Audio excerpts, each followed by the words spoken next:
Bonjour à tous et bienvenue dans ce premier épisode de C'est Carré, le podcast musical qui se pose des questions sur le rap musique. Chaque semaine, nous allons essayer de répondre à une question sur notre style musical préféré avec Clément Laurès. Bonjour à tous. Et moi-même, Clément Châtelier. Cette semaine, le rap de Yankee peut-il devenir la nouvelle variété ? Vald, Lorenzo, Orelsan, L'Homme Pâle, tant de rappeurs qui sont catégorisés par la même chose, le rap de Yankee. Mais qu'est-ce que le rap de Yankee ? Alors déjà, il faut resituer un peu l'origine du mot Yankee. Le Yankee, c'est le client, le bolos, le mec qui achète la drogue à nos trappeurs préférés. C'est un peu ce qu'on aurait pu appeler à l'ancienne le rap de blanc, vulgairement. Mais voilà, aujourd'hui, le rap, ça a bien changé, les codes ont changé, sont complètement chamboulés. Et un blanc peut complètement faire du rap hardcore. On voit avec, par exemple, SCH. Et à l'inverse, tu as des rappeurs qui viennent de cités comme Giorgio ou Vald qui sont assimilés à des rappeurs Yankee. Donc les principaux acteurs du rap Yankee, on en a parlé, on les a cités. Vald, L'Homme Pâle, Orelsan, Big Flo et Oli, Lorenzo par exemple. Et voilà, il y a peut-être une catégorie un peu à part dans ces rappeurs Yankee. Peut-être tu vas en parler, Clément.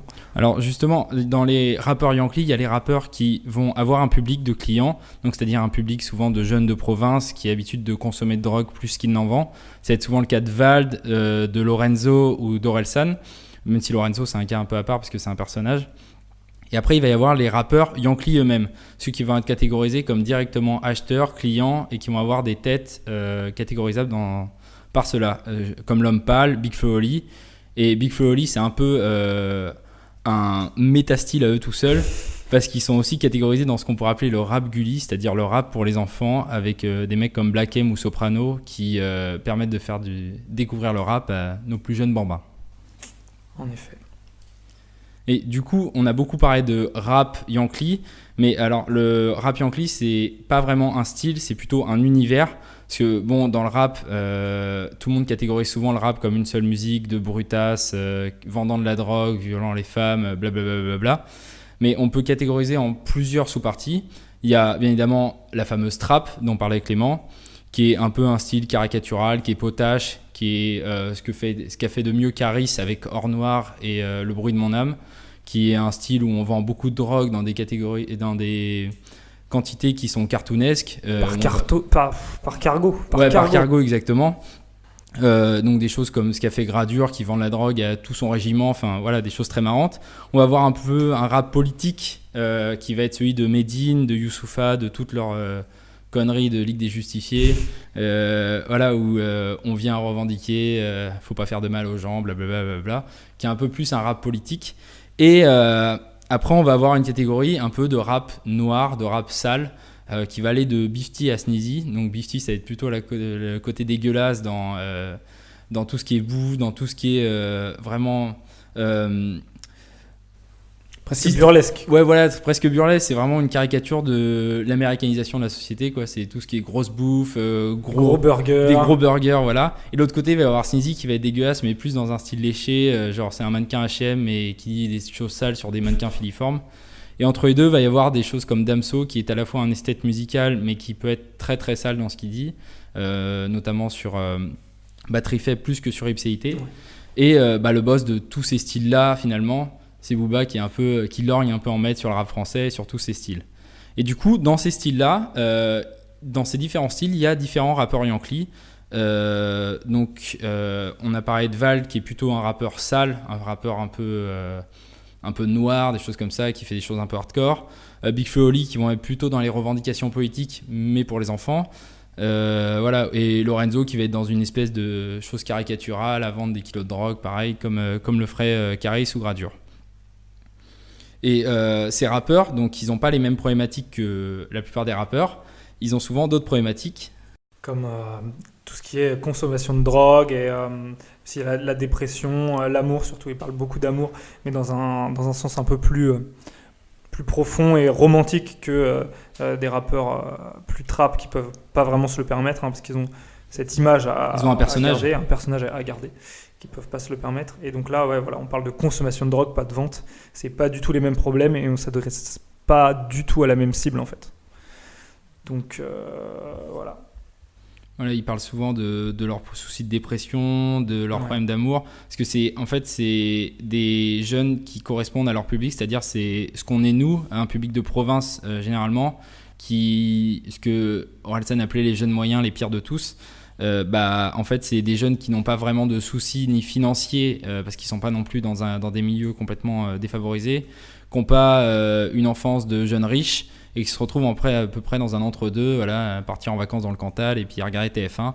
Voilà, la jeunesse moyenne de France. Ouais. Et c'est cette jeunesse-là qui se pose souvent les mêmes questions et qui va souvent se retourner vers ces rappeurs-là qui correspondent plus à l'image qui s'en font. C'est le cas, c'est ce qui explique aussi parfois le succès d'un Drake par rapport à d'autres rappeurs. C'est que Drake, pendant des années, il a parlé de ses histoires d'amour, avec parfois, il pleurait les prostituées qu'il avait rencontrées dans des clubs, comme dans Club Paradise ou des chansons comme ça.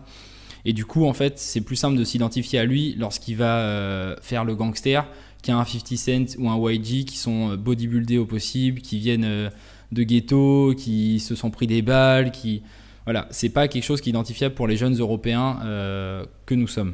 Et même pour la ménagère et pour des publics un peu plus mainstream, hein.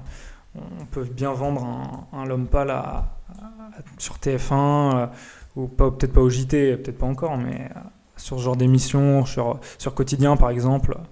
On voit tous ceux qui passent à Quotidien, c'est qui ? C'est L'Homme Pâle. Bon, il y a eu Damso, mais parce qu'ils étaient un peu obligés vu de son succès. C'est un phénomène trop grand. Ouais, voilà, trop grand pour être oublié. Après, faut dire aussi que les rappeurs dits Yankee, il y a quand même une prise de conscience de leur public, quoi. Ils savent à qui ils parlent. Je pense à Vald qui voulait appeler son album Le Soulèvement des Yankees. Le Soulèvement des Yankees, c'est quand même une preuve que voilà, on sait bien de quoi on parle. Il a dit dans une interview, je crois, que de toute façon, c'est ce qui allait tout baiser, puisque ils étaient plus nombreux. Ouais, il y a plus de Yankees que de mecs de cité, je pense. Tout à fait, et tu l'as évoqué, et je vais te reposer la question du coup. Est-ce que ce rap de Yankee, c'est pas la nouvelle variété, comme on le disait dans le titre? Est-ce que c'est pas ce qui va vendre désormais à la place de les Benjamin Biolay, les Julien Doré et toute cette variété-là?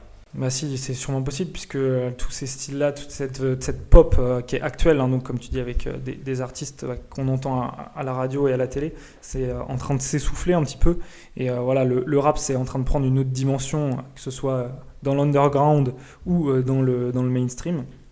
Et voilà, maintenant on entend tous les MHD qui passent en radio, tout ce genre d'artistes, et à la télé, donc avec de plus en plus d'interviews. Et voilà, on entend des jeunes adultes, des mecs qui se sentiraient pas normalement concernés, si on peut dire, par le rap, dire que voilà, ils écoutent bien du L'Homme Pâle, parce que voilà, il y a aussi des influences parfois un peu plus rock, hein, qui parlent un peu plus aux anciens, quoi. Donc c'est toutes ces choses-là qui poussent le rap de Yankee vers pas la vulgarisation, mais ouais, la mainstreamisation, de plus en plus mainstream, de plus en plus écoutable. Et voilà, on va finir par arriver sûrement à un moment où tous ces artistes qu'on a aujourd'hui seront remplacés par des rappeurs Yankee. Ouais, tu l'as dit, c'est aussi l'évolution de cette nouvelle génération de rappeurs et de cette nouvelle génération de public qui n'ont pas grandi comme les précédents dans des concepts de rap très catégorisés. Il y avait le gangsta rap, il y avait le rap revendicateur. C'est un peu plus compliqué que ça. C'est des gens, comme tu l'as dit, qui ont souvent des influences du rock, qui ont souvent des influences de la pop, que ce soit les auditeurs ou les rappeurs. Et en fait, du coup, on va accéder à un public parce que c'est le style de musique qui fonctionne le mieux en ce moment. Mais le public qui va s'y retrouver, c'est un public qui aurait pu écouter il y a 20 ans de la pop, qui aurait pu écouter il y a 30 ans du disco, et juste qui est dans le style actuel parce que c'est ce qui marche et parce que c'est à quoi s'identifient les jeunes qui ont écouté. Voilà, nous, les gens de notre âge, on a écouté Lil Wayne au collège parce que c'était ce qui passait le plus, et du coup, ça nous a forgé à écouter du rap. Peut-être que si Linkin Park a été plus grand que Lil Wayne, on écouterait tous aujourd'hui du rock, et c'est quelque chose qu'on peut se poser.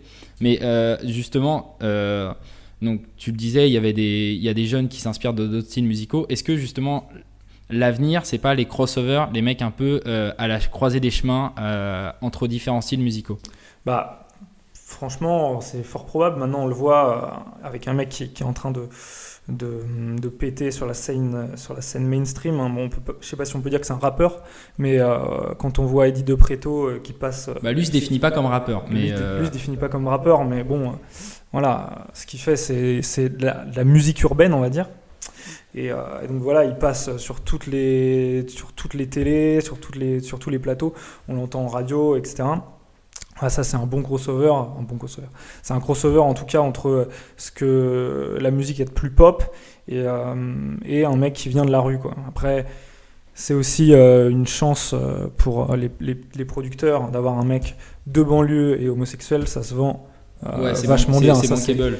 c'est clairement bankable, encore plus que la majorité des rappeurs Yankee qui, regardez, c'est un mec de cité, mais il est, ce qu'il dit, c'est intelligent. Eddie De Pretto est beaucoup plus typé rue de base qu'un Big Flo et Oli qui viennent de leur petite bourgade toulousaine. Ouais, c'est ça, c'est clair. Mais même si Big Flo et Oli se vendent, on n'en parle plus, quoi. Enfin, c'est sûr qu'ils se vendent énormément, quoi.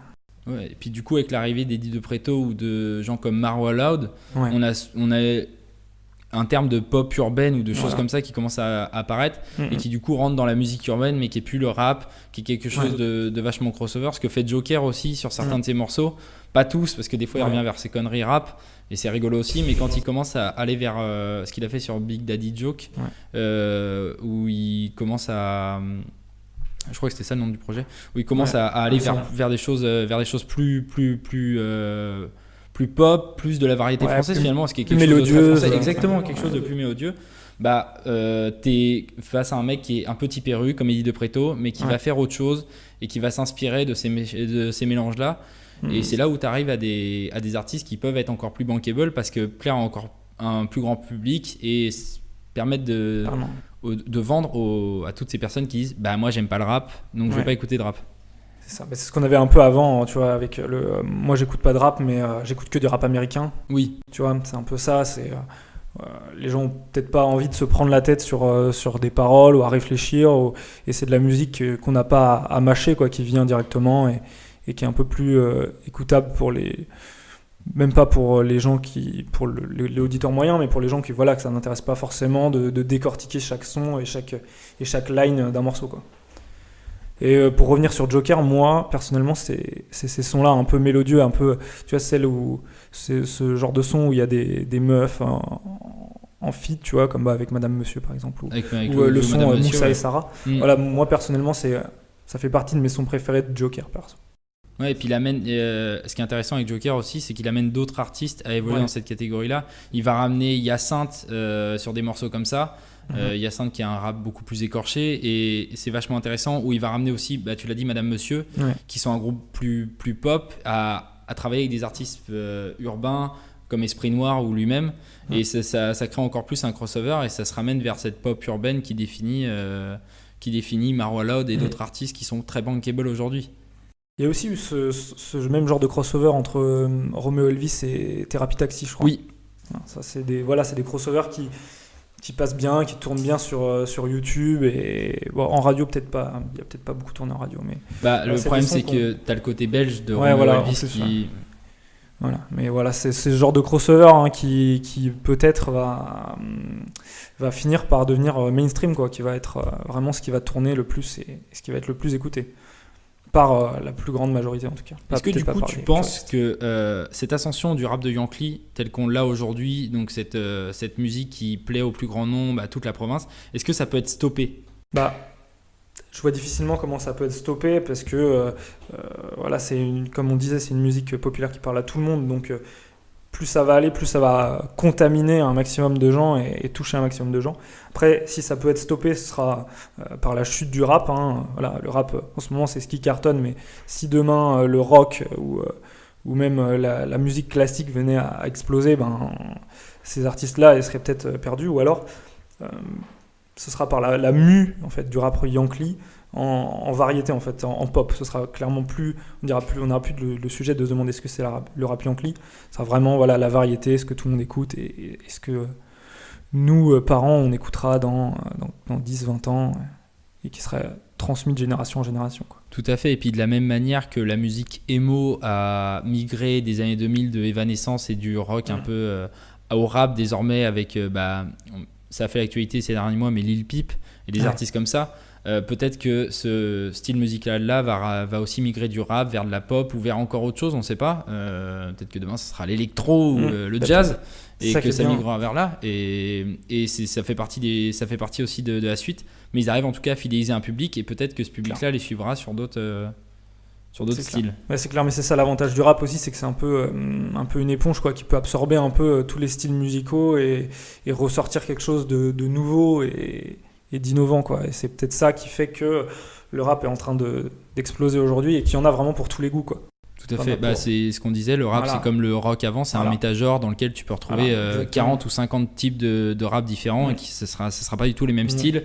Et tu peux du coup catégoriser des mecs complètement différents dans le même style musical. Et c'est là où on galère de plus en plus avec le rap quoi. On est de plus en plus à la frontière et chaque jour un nouveau style arrive et on se demande mais ça, est-ce que c'est encore du rap ou est-ce que c'est carrément de la pop quoi, ou autre chose. Et c'est vraiment là où on commence à être en galère quoi, avec cette pop urbaine finalement. Ok, et très bien. Donc pour dire, le rap de Yankee peut-il devenir une nouvelle variété ? Pour nous, c'est un oui. Un oui total. Un oui total. Et on espère en tout cas que ça deviendra une nouvelle variété et que le rap va prendre le pas sur tout le reste. Encore plus énorme. Exactement. Je te remercie Clément. Merci à toi. Est-ce que tu as un petit coup de cœur pour finir ? Alors là, tu me sauces.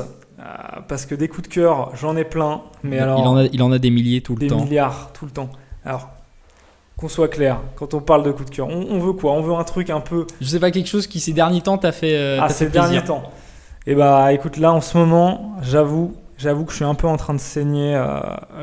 Bon, c'est pas original, hein, mais le petit triple S de 13 blocs est en train d'être saigné. Très bien, formidable groupe.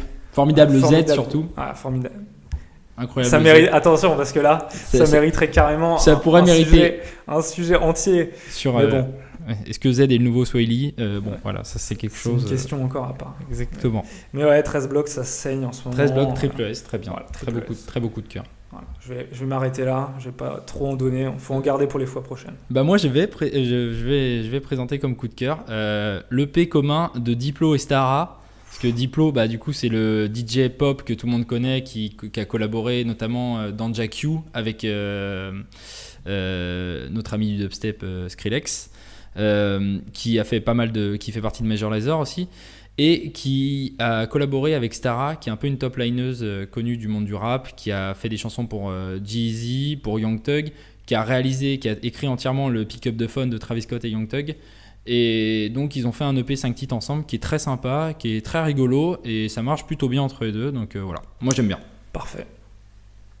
Écoutez, c'est tout pour cette semaine, et puis c'est déjà pas mal. Ouais, c'est déjà bien, on reste là-dessus, c'est déjà bien. À la semaine prochaine. À la semaine prochaine.